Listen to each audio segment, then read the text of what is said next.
అధ్యాయంలో దేవుని వాగ్దానం పొందుకున్నాడు. Number 2, faith to wait. ఎదురు చూడడానికి విశ్వాసం కావాలి. హెబ్రీ 6:12 రాస్తుంది చూడండి. హెబ్రీ రాసిన పత్రిక 6వ అధ్యాయము 12 book of Hebrews chapter 6 verse 12 అద్భుతమైన మాట రాస్తుంది చూడండి. హెబ్రీ 6:12 బుక్ ఆఫ్ హీబ్రూ చాప్టర్ 6 ఎంతో స్పష్టంగా రాయబడిన మాట చూస్తే, ఈ నిరీక్షణ పరిపూర్ణమగు నిమిత్తము మీరు ఇది వరకు కనుపరిచిన ఆసక్తిని తుదముట్టుకు కనపరచవలని అపేక్షించి, ఆసక్తి విషయమై చల్లారకుండా విశ్వాసంతో వాగ్దానాన్ని పట్టుకొని అబ్రహాము ఎదురు చూస్తూ వచ్చాడు. Number 2, faith to wait. ఇప్పుడు మూడో మాటకు వస్తాను. వెయిటింగ్ 24 years అయింది, ఏం జరగలే.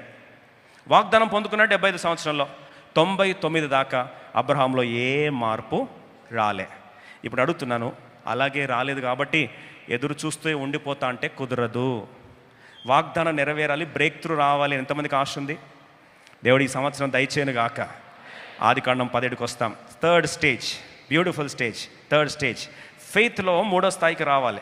ఆదికాండం 17వ అధ్యాయం 1వ వచనం. అబ్రహాము 99 ఏండ్ల వాడే యెహోవా అతనికి ప్రత్యక్షమై, నేను సర్వశక్తి గల దేవుడను, నా సన్నిధిని నడుచుచు నిందారహితుడవై ఉండుము, నాకును నీకును మధ్య నా నిబంధన నియమించి ఉన్నాను, అత్యధికంగా అభివృద్ధి పొందించదని అతనికి చెప్పాను. అయ్యా, నువ్వు సర్వశక్తి గల దేవుడు, నేను నా సర్వశక్తి, నా యొక్క మహోన్నతమైన శక్తి నువ్వు అనుభవించాలి అంటే నువ్వు నిందారహితుడిగా ఉండాలి. నేనేం తప్పు చేశాను ప్రభా?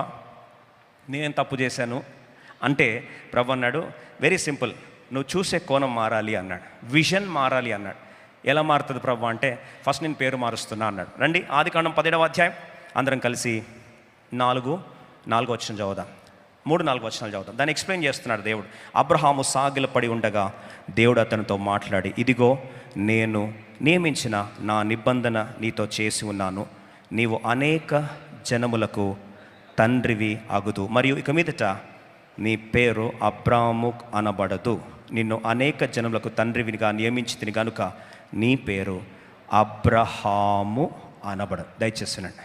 ఫస్ట్ ఏం మార్చాడు? పేరు మార్చాడు. ఎప్పుడైతే దేవుడు నిందారహితుడుగా ఉండాలయ్యా అని చెప్పినప్పుడు మొట్టమొదటిగా అబ్రహాము జీవితంలో దేవుడు తన చూసే కోణాన్ని మార్చబడాలి అని చెప్పాడు. అలాగే 15వ వచనంకి వస్తాం. మరియు దేవుడు, నీ భార్య అయిన శారాయి పేరు సారాయి అనవద్దు, ఏలనగా ఆమె పేరు సారా. దయచేస్తానండి.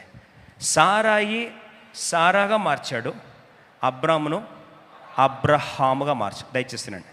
అబ్రహాము అంటే అనేక జనములకు తండ్రి, సారా అంటే అనేక జనములకు తల్లి. దయచేస్తున్నాండి. ఇప్పుడు ప్రతిరోజు వారు ఎలా చూస్తున్నారంటే, ఇంతవరకు అబ్రాముగా చూస్తూ ఉన్నారు. అబ్రాముగా చూస్తూ ఉంటే ప్రభు అన్నాడు, విజన్ మారాలయ్యా అని.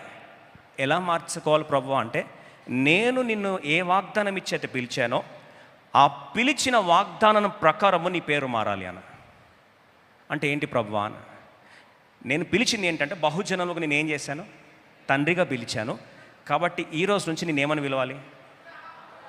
బహుజనములకు తండ్రి అని పిలవాలి. మనమైతే ఏమంటాం తెలుసా? నాకు కనీసం గర్భములో జవసత్వాలు కూడా సహకరించవు, స్త్రీతత్వం కోల్పోయిన నా భార్యకి అసలు ఛాన్సే లేదు, ఇప్పుడు మమ్మల్ని ఏమని పిలవాలి? అంతవరకు సారాయి అని పిలుస్తే ఇప్పుడు ఏమని పిలవాలి తెలుసా? సారా అంటే అర్థమైంది తెలుసా? బహుజనముకు తల్లి ఇట్రా అంటే ఆమంటది బహుజనముకు తండ్రి ఇట్రా అని. బాగుందని వీళ్ళిద్దరు పిలుచుకునేది. బహుశా మనమైతే ఏమంటాం తెలుసా? అలా పిలుచుకుంటుంటే ఏమంటాం తెలుసా? వీళ్ళకి ఉన్నది పోయింది. 31st నైట్ పోయినప్పటి నుంచి ఏమంటారంట? బహుజనముకు తల్లి అని. వీళ్ళ మొక్కలకి తల్లి అట. అది వాగ్దానం వచ్చింది వాళ్ళకి ఏమని? బహుజనముకు నీవు తల్లి అని. ఈయనకేమొచ్చింది? బహుజన తండ్రి అని. ఈ వాగ్దానం ప్రక్కన వీళ్ళు పిలిచే పిలుపులు మారిపోయాయి. బాగా వినండి. చూసే కోణము మారిపోయింది, సంబోధన మారిపోయింది. Now they are seeing as how God is seeing them. దేవుడు వాగ్దానంలో వారిని ఎలా చూడాలని ఇష్టపడ్డాడో దేవుడు చూసిన కోణంలో వారు చూస్తున్నారు. విశ్వాసం అంటే నిరీక్షింపబడు వాటి యొక్క నిజస్వరూపం, అదృశ్యమైనవి ఉన్నవనుటకు రుజు. ఇప్పుడు టైటిల్స్ మారిపోయాయి, విజన్ మారిపోయింది. స్టేజ్ 3 ఫెయిత్లో నెక్స్ట్ స్టేజ్కి వస్తే ఏం చేస్తారు తెలుసా? చూసే కోణము మారిపోతుంది. 3 monthsలో న్యూస్ వచ్చిందంట అండి, ఏదో నాకు కొద్దిగా బంప్ కనిపిస్తూ ఉంది, వెళ్ళి టెస్ట్ చేసుకుంటే పాజిటివ్ అన్నారంట. ఏం పాజిటివ్? Pregnancy positive. పిలిచి ఎన్ని రోజులు పిలిచారు? బహుజనంకు తల్లి అని ఈయన ఆమెను ఎన్ని రోజులు పిలిచాడు? 3 నెలలు పిలిచాడు. 4 నెలలు పిలిచాడేమో.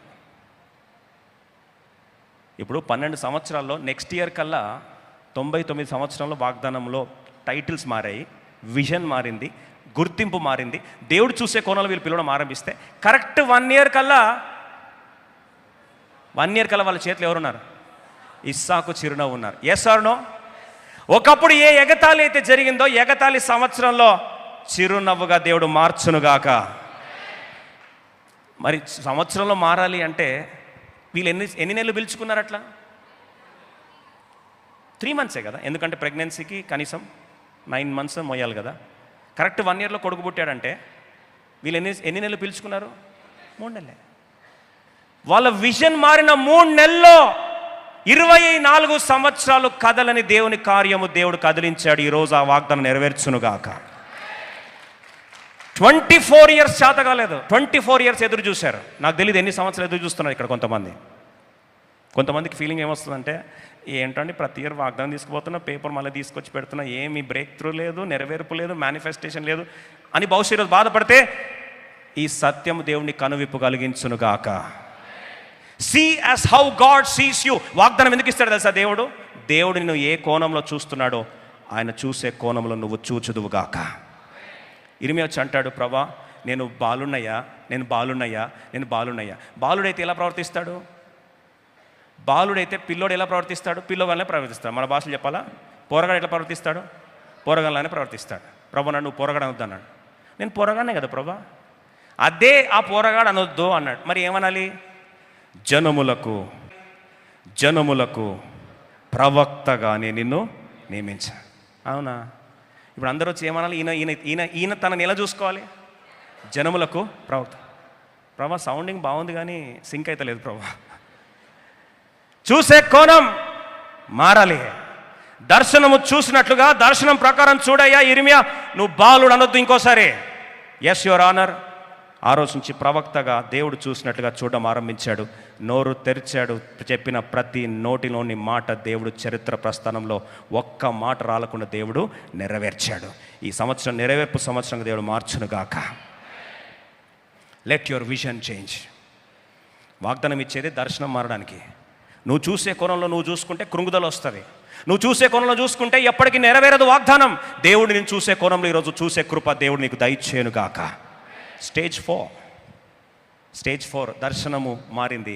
స్టేజ్ 4లో దేవుడు ఎవరినిచ్చాడు? ఇస్సాకునిచ్చాడు. It's a stage of manifestation of promise. వాగ్దాన నెరవేర్పు స్థాయి దేవుడు మనందరికీ దయచేయునుగాక. ఇప్పుడు లాస్ట్ స్టేజ్ చాలా కష్టం. ఈ స్టేజ్ చెప్పి నేను సెకండ్ పాయింట్కి వెళ్తాను. 4వ స్టేజ్ దాకా ఈజీ అయ్యిండొచ్చుగాక. ఇప్పుడు 5వ స్టేజ్ ఏమన్నా తెలుసా?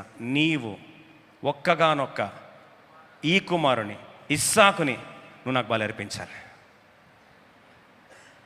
4 స్టేజెస్ ఈజీ. ఇప్పుడు స్టార్ట్ అవుతుంది స్టోరీ. అదేంటి ప్రభా విజన్ మారితే బహుజనుల తల్లి అన్నావు, బహుజనుల తండ్రి అన్నావు అంటే ఇప్పుడు చూస్తా నీకు విజన్ ఎంత ఉందో, నీ విజన్ ఎంత స్థిరంగా ఉందో చూస్తా. నువ్వు ప్రేమించిన కుమారుని తీసుకొని బయలుదేరా. తీసుకున్నాడు. కట్టెలు తీసుకున్నాడు, నిప్పు తీసుకున్నాడు, పని వాళ్ళు దూరం పెట్టి పిల్లోడు అడుగుతున్నాడు, నాన్న నిప్పు ఉంది, కర్రలు ఉన్నాయి, బలర్పించడానికి బలి పశువు ఏది? నిప్పు ఉంది, కర్రలున్నాయి, బలర్పించడానికి బలి పశువు ఏది? 8వ వచనం ఆదికాండం 22, Genesis 22:8. Stage 5, the supreme mature climatic faith. విశ్వాసంలో పరాకాష్ట. ఇంకా ఆ స్థాయికి దేవుడు మనందరిని నడిపించునుగాక. కలిసి చదువుదామా? 8వ వచనం. అబ్రహాము నా కుమారుడా, దేవుడే దహన బలికి గొర్రె పిల్లను చూచుకొనునని చెప్పాను. God will provide himself. నాకు ఆ మాట ఇష్టం, himself. God will provide a lamb కాదు, God will provide himself a lamb. విధేయత చూపించేది మన పని, అక్కర్లు తీర్చేది ఆయన పని. దేవుడి మాట నెరవేర్చునుగాక. ఈ రాత్రి ఎట్లుంటుందో 2026 అంటే విధేయత చూపించేది చెప్పండి. విధేయత చూపించేది మన పని, అక్కర తీర్చేది ఆయన పని. యెహోవానే చూచుకుంటాడు. God will provide for himself a lamb.